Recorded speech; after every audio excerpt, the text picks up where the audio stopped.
Merci André, en tout cas, bonjour à toi. Merci d'être présent sur la chaîne Positive. Ça me fait super plaisir de te recevoir. Alors j'ai quelques questions à te poser parce que, alors, je pense qu'on te connaît, enfin, beaucoup de personnes te connaissent, peut-être pas tous sur ma chaîne. Tu es coach, tu es conférencier, mentor, tu as écrit un livre. Moi, j'ai eu la chance de participer à ton école, l'école du cœur et de l'âme pour être coach. Donc voilà comment bah, j'ai eu la chance de te connaître. Donc tu vas nous dire un petit peu. Tu as commencé en fait ta vie à être timide maladif et euh, et ça n'a pas été toujours très simple dans ta vie et tu as réussi quand même à devenir coach, conférencier, à parler devant énormément de personnes, etc. Donc c'est vrai que j'aimerais bien que tu nous dises un petit peu comment tu as fait, que tu nous donnes des conseils pour vaincre cette timidité et puis pour aller de l'avant, pour avancer sur son chemin, quoi. Ouais, carrément, avec plaisir. Bah déjà, merci pour l'invitation, Marie-Céline. C'est avec grand plaisir. J'aime beaucoup ta chaîne, les messages que tu portes. Donc, c'est un vrai bonheur pour moi d'être là avec toi, puis avec ceux qui vont nous écouter. Euh, je dirais, j'ai la sensation qu'on a tous dans nos vies des choses qui nous challengent sur notre parcours, tu vois. Et moi, c'est vrai que cette timidité, ça a été mon challenge à moi. Mais que ceux qui nous écoutent puissent se connecter à leur propre challenge de Ouais. vie. OK? Et j'estime que dans des choses qui nous handicapent, comme ça, moi, je vivais cette timidité comme un handicap, en fait, qui m'empêchait de connecter avec les autres. J'avais tellement envie de connecter avec eux. Et j'étais tellement timide, mal dans ma peau, en retrait, que j'y arrivais pas. Donc, il y avait comme une sorte de tristesse, de manque de lien qui me, ouais, qui m'habitait en fait. Et j'ai développé comme une sorte d'obsession de sortir de cette carapace-là. Et je comprends, ouais. Et, et moi, je viens d'une famille très catholique, très pratiquante, donc avec un papa prof de religion. Et donc, on était très inscrits dans une pratique d'aller à l'église, etc. Et donc à l'église, il y a toutes ces histoires, ces paraboles, chaque fois ils lisent un texte hein, avec des histoires de Jésus, etc. Et il y en a une qui m'a profondément marqué. Il y a une histoire où ils expliquent qu'ils s'étaient rassemblés sur une sorte de colline et ils s'apprêtaient à parler aux gens. Et il y a eu beaucoup plus de monde que prévu. Et finalement, il a multiplié la nourriture. Oui, oui, oui, je vois Je bien. sais pas si tu si t'as un peu les références de Oui, ce texte-là. oui. Et vraiment, je devais avoir 7 8 ans. Et à ce moment-là, quand ils lisent ce texte, je me suis vraiment vu. C'était comme un rêve d'être quelque part à parler à des gens et à ce que je dise ouvre leur cœur. Déjà, si petit? Et que ça se multiplie, Ah tu oui, vois? ah oui, Ouais. d'accord. Et cette vision, elle l'a développée chez moi comme une obsession de m'en sortir, tellement je sentais que ça me réaliserait, c'était comme un rêve vraiment fou, quoi. Oui, c'est incroyable. Et donc, tout ce que je faisais, je le faisais avec cette obsession, entre guillemets, cette obsession saine de vouloir sortir de ma coquille. Et il y a une expérience qui m'a beaucoup, il y a il y a 2 expériences qui m'ont beaucoup marqué Oui, dans tout ça. Enfin, même, oh, il y en a tellement. Il y en a une qui a été que, à l'âge de 12 ans, j'ai demandé à mes parents de me placer à l'internat parce que je suis né en Belgique, dans la partie francophone. J'ai demandé à mes parents de me placer à l'internat chez les néerlandophones. ah oui, Tu vois. Donc, c'est très peu commun, hein, avoir un enfant de 12 ans qui dit à ses parents, je veux aller à l'internat dans une langue que je ne connais pas. oui, déjà. Tu vois? Mais j'avais compris que c'est par l'expérience et les défis qu'on se rencontre, qu'on grandit, qu'on se challenge, qu'on dépasse des peurs, tu vois? Et là, j'étais obligé, puisque j'étais dans une langue que je ne connaissais pas, j'étais obligé d'apprendre la langue et de me faire comprendre. Oui. Donc, pour moi, c'était une façon un peu inconsciente à ce moment-là, mais je l'ai lu comme ça plus tard, d'aller me dépasser. Donc ça a été une expérience de 2 ans qui m'a beaucoup apporté, beaucoup marqué. Euh, Après, je suis revenu, c'est ma mère qui m'a raconté cette anecdote parce que je m'en souvenais pas. Elle m'a dit, mais c'est incroyable ce que tu as fait, tu peux être fier de toi. Et moi, je lui disais, non, non, j'ai échoué. Ah oui, c'est Pourquoi curieux. tu as échoué? C'est incroyable quand même. Il y a très peu de gens qui font ça. Tu peux être super fier de toi. Non, non, j'ai échoué. Je suis toujours aussi timide. Ah oui, t'avais Ouais, on a toujours aussi. c'est fou, hein? Il y a une autre expérience qui m'a aussi beaucoup marqué dans cette envie de sortir de ma coquille de timidité, c'est que j'étais chez les scouts. Et chez les scouts, chaque année, on faisait un spectacle qu'on présentait aux parents. Et cette soirée générait des revenus qui nous permettaient d'être injectés dans les camps qu'on organisait. Mhm, D'accord? Et à cette soirée, donc il y avait différentes. On était beaucoup de scouts, hein, on en devait être 70 scouts, donc c'était une énorme troupe de scouts dans la région. Et donc il y avait des numéros qui s'enchaînaient, des petites pièces de théâtre, des petites danses, des trucs. Enfin voilà, c'était un peu une soirée comme ça. Et je me suis proposé pour être animateur de la soirée. ah oui, tu cherchais les défis déjà quand même. Ouais. C'est fou si vite. J'avais- Ouais, Ouais, ouais, j'avais compris que c'est quand on fait face à ses peurs qu'on va apprendre et qu'on va grandir et qu'on va. Donc, si j'avais envie de parler avec les autres, il fallait que je sois sur scène, il fallait que j'apprenne, il fallait que je. Et donc, j'ai co-animé avec quelqu'un d'autre cette soirée. Je me souviens, je me suis. Ben, sur scène, c'était comme. Ah, il y a quelque chose en moi qui s'animait, ouais, c'est beau. vraiment. Ouais. Et c'est marrant parce que dans le mot s'animer, ça vient du latin anima, qui veut dire l'âme. Oui, effectivement. Euh, Finalement, c'est comme si mon âme se manifestait. Et ça, je m'en souviens très bien. Et c'est venu comme renforcer mon rêve, renforcer ma vision, tu vois, de faire cette expérience. Et D'accord. puis, il y a une troisième qui m'a profondément marqué, c'est que je me suis lancé dans le marketing de réseau, le MLM, pour ceux qui connaissent. C'est un système de distribution de produits qu'utilisent notamment des entreprises comme Tupperware. Donc, on est formé, on va vendre un produit presque dans du porte-à-porte, du bouche à oreille, et on peut construire des équipes qu'on manage, qu'on motive et sur lesquelles on gagne des rémunérations en fonction de leurs résultats. Et donc, moi, j'ai fait ça en Belgique dans une société qui vendait des épargnes pensions, des assurances vie. Et là, j'ai vraiment été formé à la dure et à dépasser mes peurs. Et ça m'a fait décapsuler complètement la carapace dans laquelle j'étais, tu vois. Puis j'ai appris à enseigner dans cette entreprise. J'y ai travaillé pendant 7 ans. Ça a été vraiment une école de vie magnifique, où j'ai beaucoup, beaucoup appris à faire du porte-à-porte, à appeler des gens que je connaissais pas. Et donc, je me suis vraiment entraîné constamment à me dépasser, tout le temps, tout le D'ac- temps. Donc, voilà, peut-être 3 expériences qui m'ont aidé à comme décapsuler ce handicap que j'avais. D'accord. Donc, il faut affronter sa peur à tout prix. De toute façon, il n'y a pas le choix, il faut y aller. Ça serait ça ton Moi, je, conseil quand même. C'est, il faut de toute façon. je crois beaucoup en l'expérience. Ouais. Ouais, ouais. Et je pense que beaucoup de gens sont bloqués dans leur vie parce qu'ils attendent et ils espèrent des choses, mais c'est pas suffisant. C'est va au contact de ce qui te fait peur et découvre qui tu es dans cette expérience-là. Tu vas grandir de ça, tu vas te dépasser finalement. D'accord. Et pourquoi tu as choisi le coaching plutôt que, par exemple, pourquoi pas humoriste, je sais pas, chanteur, puisque tu te voyais sur scène? Bon, c'est une question Ouais, qui me vient. c'est vrai. Pourquoi tu n'aurais pas choisi autre chose, quoi? Puisque tu es créatif aussi, je sais que tu aimes bien danser. Alors, Ah ouais, à fond, à fond. pourquoi le Je suis coaching? hyper créatif, hyper Ouais, artiste ouais, dans l'âme. Euh, Pourquoi j'ai choisi? C'est une super question. C'est une super question. On ne me l'a jamais posée. Merci pour ta question, Marie-Céline. Je dirais parce que dans cette entreprise de MLM, donc j'ai commencé à créer des équipes de vente, de commerciaux qui faisaient la même chose que moi. J'ai adoré les coacher. J'ai adoré avoir ces entretiens avec eux de un à un où finalement ils fixaient des objectifs et ils se dépassaient.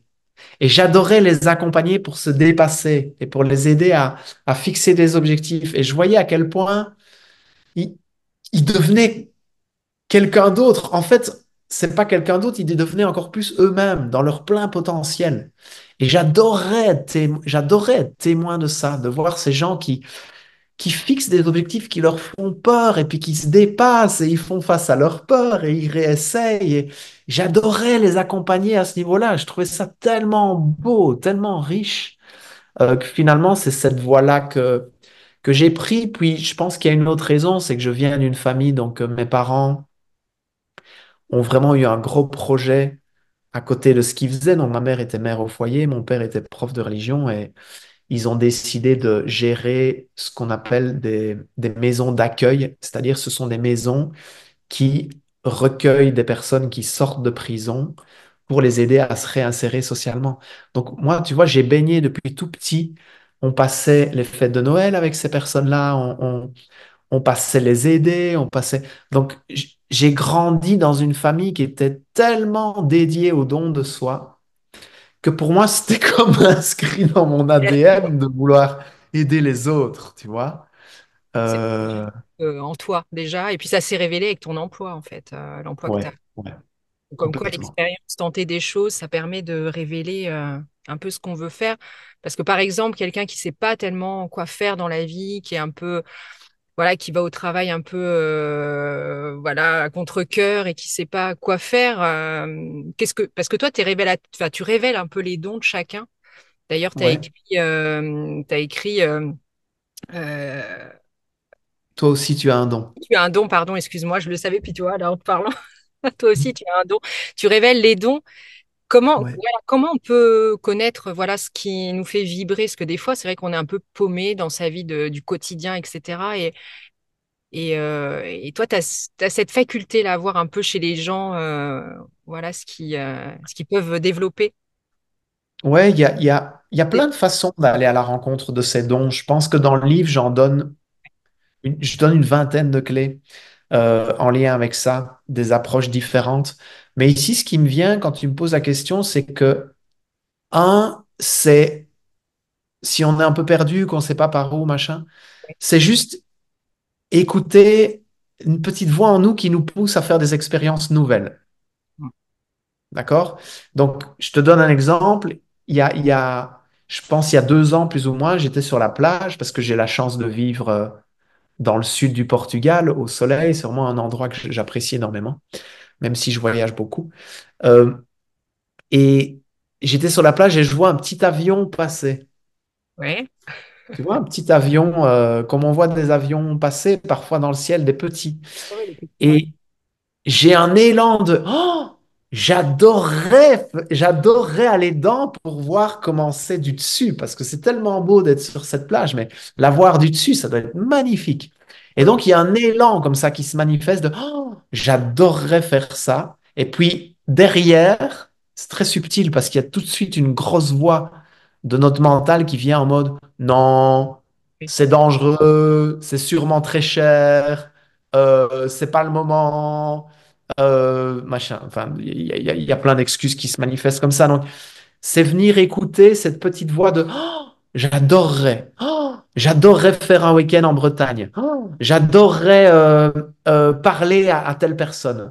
J'adorerais. Donc, on a des élans comme ça qui se manifestent en nous de j'adorerais faire ça, ce serait tellement génial.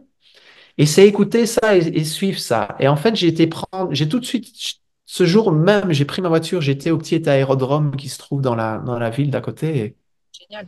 j'étais leur demander, je dis, j'aimerais bien faire un tour, est-ce que c'est possible? Le gars me dit, ouais, maintenant. Même maintenant? Ah oui, c'est Ben, je dis, je suis dispo, allons-y.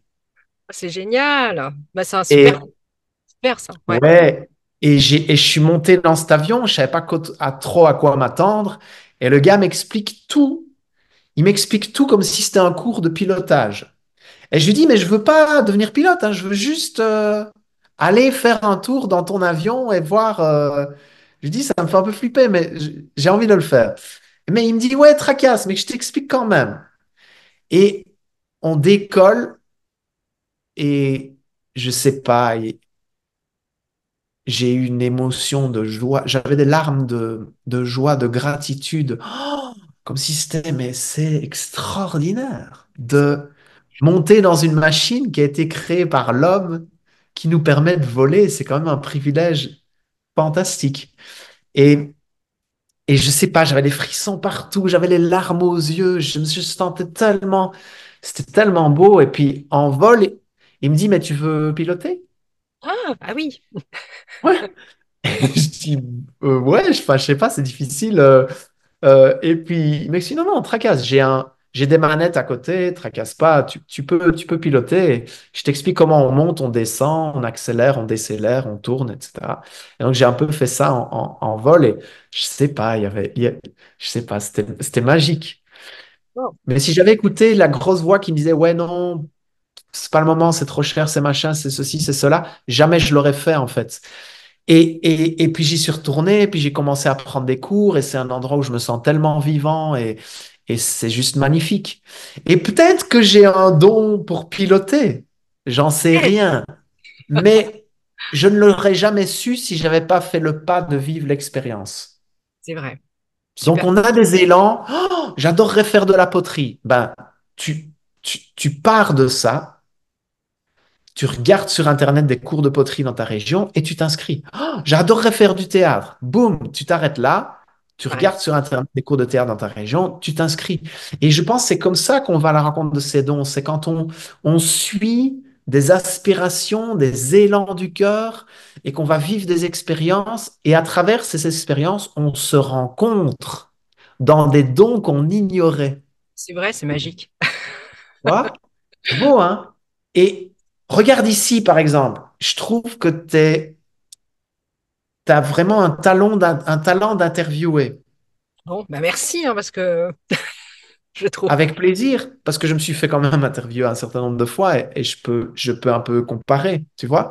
Oui, bah oui, Mais tu ne découvrirais pas ce talent si tu n'avais pas suivi ton élan à la réunion qu'on avait eue l'autre fois, tous ensemble, et tu disais, bah, je prends une décision, André, ça me fait peur, mais j'aimerais t'interviewer. Tu te rappelles quand tu avais dit ça? exactement. Donc, C'est tu vrai avais que un élan ouais, ouais, que ouais. tu as suivi. Finalement, cette interview a lieu et je peux te dire, waouh, Marie-Céline, je me sens bien avec toi. J'aime la qualité de tes questions, ta qualité de présence. C'est vraiment super agréable. Je me sens bien. Et donc, je te le dis. Et ça rejoint un deuxième conseil que je peux donner pour aller à la rencontre de ces dons. C'est demander à son entourage en quoi on est naturellement doué. Ouais, ouais. Ouais, Tu vois? Parce que nous, on est tellement la tête dans le guidon de notre vie qu'on est en mode, on voit pas. ben, je ne sais pas, je connais pas mes dons, je connais pas mes talents. Parce qu'en fait, il y a des choses qu'on fait naturellement bien, mais qu'on ne se rend pas compte qu'on fait naturellement bien. Par contre, notre entourage, eux, ils ont une vision extérieure sur nous et ils vont pouvoir nous dire, ben, quand tu fais ça, waouh, c'est vraiment, Mm. t'es super forte quand tu fais ça et c'est admirable. Et c'est ce qui m'a amené finalement sur le chemin de donner des conférences, de partager de l'espoir, de partager des clés en lien avec mon expérience, mon parcours. C'est parce qu'à un moment donné, je pense il y a 6 7 ans, j'étais un peu paumé. J'avais perdu beaucoup de choses en termes de relations, même professionnellement, financièrement. J'étais vraiment à un endroit où j'avais perdu beaucoup de choses. J'étais perdu. Et j'ai interrogé mon entourage en leur demandant, tiens, si j'avais un don, selon toi, ce serait quoi? Et je me souviens, le premier qui m'a répondu, communiquer, c'était mon père. Il s'est sorti tout seul de sa bouche. Et je me suis dit, bah, je ne sais pas s'il a raison ou tort, mais je vais essayer de le croire, en fait. Et je me suis dit, bah, peut-être que je peux repartir de là, communiquer, partager aux gens mon parcours, mes réussites, mes échecs, comment je m'en suis sorti ou à quoi j'ai dû faire face qui était plus compliqué. Et, euh, et j'ai rassemblé une petite 4-5 personnes dans une salle et ça a fait une conférence et je me sentais super heureux quand je suis rentré chez moi, j'étais heureux, puis j'ai remis une deuxième date, puis une troisième, puis ça a grandi, grandi, grandi, puis je suis parti un peu partout dans le monde francophone. Donc c'est parti aussi d'un élan, mais aussi de l'entourage qui disait là-dedans, tu pourrais être super doué. Non, c'est chouette, hein. C'est chouette. Et moi qui ai vu une de tes conférences, et elle est absolument magique. C'était vraiment chouette. Enfin, il y avait vraiment tout, quoi. Il y avait de l'humour, il y avait de l'émotion, il y avait du partage, il y avait. Enfin, c'était vraiment une expérience vraiment magique. Et c'est quand, justement, tes prochaines conférences? Parce que j'ai pas vu Ben là, date pour l'instant. Et c'est Ouais, vraiment. ouais, les Oui, dates au moment où on tourne cette vidéo, les dates ne sont pas annoncées. Il y a deux dates qui vont avoir lieu fin janvier 2025. Une dans la région de Mons en Belgique, à 50 minutes de Lille, d'accord. Tu et commences une à Vannes. Je ne sais pas si c'est en Bretagne, je pense que c'était en Vannes, Bretagne, c'est en pas Bretagne. loin de chez moi, à Vannes. D'accord. Ouais, je vais venir à Vannes. Et ça, ce sera deux conférences test, entre guillemets, parce que de celles que tu as vues, j'ai envie encore de rajouter plus de show, d'humour et de spectacle. Ça te va trop bien, hein. Tu vois? Donc, pour faire vivre une expérience encore plus waouh, encore plus grand public, entre guillemets. Donc, on va faire des tests sur deux dates. Et puis, il y a une tournée qui va se lancer sur la seconde partie du mois de mars, où je vais passer par Belgique, Suisse, Luxembourg, France. D'accord. Euh, ouais. Donc deux dates à Vannes, tu dis au janvier aussi, c'est ça? Ce serait fin Ouais, janvier. on est en train de fixer les jours, là. Je suis en discussion avec les salles. Bon, bah, je verrai ça parce que ouais, je vais essayer d'y aller quand même. J'irai, voilà. Et puis j'avais une Ouais. dernière question, si tu es OK, André. C'est comment tu fais pour rester toujours aussi positif? Parce que dès qu'on te voit, tu es quelqu'un de solaire, positif, et pourtant tu es quelqu'un d'hypersensible. Donc voilà, les Ouais. émotions, ça passe quand même facilement chez toi. Mais comment tu fais pour avoir toujours ce sourire? Parce que voilà, c'est important de connaître tes secrets. Bah déjà, faut se dire que ce sourire-là, tu le vois parce que je prends la parole, on est en interview, ou tu le vois quand je fais une vidéo sur les réseaux sociaux, ou quand j'interviens dans l'école, ou quand j'interviens en conférence ou en séminaire. C'est-à-dire que je suis pas comme ça 100% du temps. Tu vois, J'imagine. c'est parce que tu me vois dans des contextes où je transmets un message et donc il y a quelque chose qui s'anime en moi. Tu Oui, mais quand même, vois? tu es quelqu'un de positif quand même.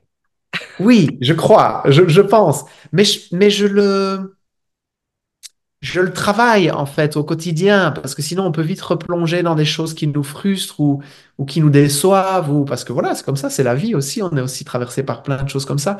Mais c'est comme une discipline, une rigueur de mettre son attention sur ce pourquoi on est rempli de gratitude, sur ce pourquoi sur ces projets qui nous animent, sur les relations qu'on a envie de privilégier dans son quotidien. Donc, je suis très attentif à mon énergie. Qu'est-ce que je mange? Qu'est-ce que je fais comme sport? Où est-ce que je vis? À qui je parle? Et comme j'essaye de vraiment prendre des décisions toujours au niveau de tout ce qui concerne mon entourage de manière générale, avec des choses qui me nourrissent, bah forcément, ça vient nourrir aussi une positivité au quotidien, tu vois. Parfait. Bah, merci. Merci André pour ce Avec plaisir. partager avec toi. Ça fait un grand plaisir. Vraiment, je pense que tu nous apportes beaucoup de réponses, voilà, beaucoup de choses. À la fin de tes vidéos, tu fais un appel à l'action. Les amis, si cette vidéo vous a plu, Ouais. mettez un petit like, partagez-la à des gens qui ont besoin d'une bonne vibe de positivité. Mettez un commentaire sous la vidéo sur ce que vous Super. avez préféré dans l'interview. Tu vois, tu peux le faire comme ça. Bah, voilà, je crois que je vais reprendre ça, tu vois. C'est parfait. OK.